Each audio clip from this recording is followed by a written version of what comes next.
ഞാൻ doctor Muneer, consultant medical oncologist at Oncosol. എന്താണ് multiple myeloma? Multiple myeloma എന്നത് നമ്മുടെ ശരീരത്തിലെ മജ്ജയിൽ നിന്ന് ഉത്ഭവിക്കുന്ന ഒരു രോഗമാണ്.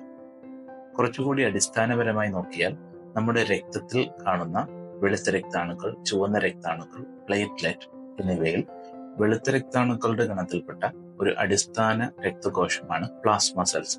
ഈ പ്ലാസ്മ സെൽസിനുണ്ടാകുന്ന അനിയന്ത്രിതമായ വളർച്ച അല്ലെങ്കിൽ ക്യാൻസറിനെയാണ് മൾട്ടിപ്പിൾ മൈലോമ എന്ന് പറയുന്നത്. അപ്പോൾ മൾട്ടിപ്പിൾ മൈലോമ എന്നത് പ്ലാസ്മ സെൽസ് എന്ന രക്തകോശങ്ങൾക്കുണ്ടാകുന്ന ക്യാൻസറാണ്. ഇനി എന്താണ് ഈ പ്ലാസ്മ സെൽസ് നമ്മുടെ ശരീരത്തിൽ ചെയ്യുന്നത്? നമ്മുടെ ശരീരത്തിൽ പ്രതിരോധത്തിന് ആവശ്യമായ ആന്റിബോഡികൾ ഉൽപ്പാദിപ്പിക്കുക എന്നുള്ളതാണ് പ്ലാസ്മ സെൽസിന്റെ ധർമ്മം.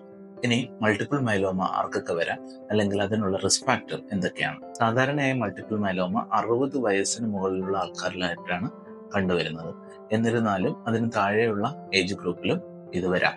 മൾട്ടിപ്പിൾ മൈലോമ എന്തുകൊണ്ടുണ്ടാകുന്നു എന്നതിനൊരു കൃത്യമായ ഉത്തരമില്ല. ഇതുമായി ബന്ധപ്പെട്ട പഠനങ്ങൾ മൾട്ടിപ്പിൾ മൈലോമിലേക്ക് നയിക്കുന്ന കാരണങ്ങളായി കണ്ടെത്തിയിട്ടുള്ളത് പ്രധാനമായും റേഡിയേഷൻ, ചിലതരം ജോലിയുമായി ബന്ധപ്പെട്ട്, ഉദാഹരണത്തിന് കൃഷിക്കാരിൽ കീടനാശിനികളുടെ ഉപയോഗം, wood workers, painters, petroleum workers, sheet metal workers, കൂടാതെ ചിലതരം ഇൻഫെക്ഷൻസും മൾട്ടിപ്പിൾ മൈലോമ എന്ന രോഗത്തിന് കാരണമാകുന്നതായി കണ്ടെത്തിയിട്ടുണ്ട്.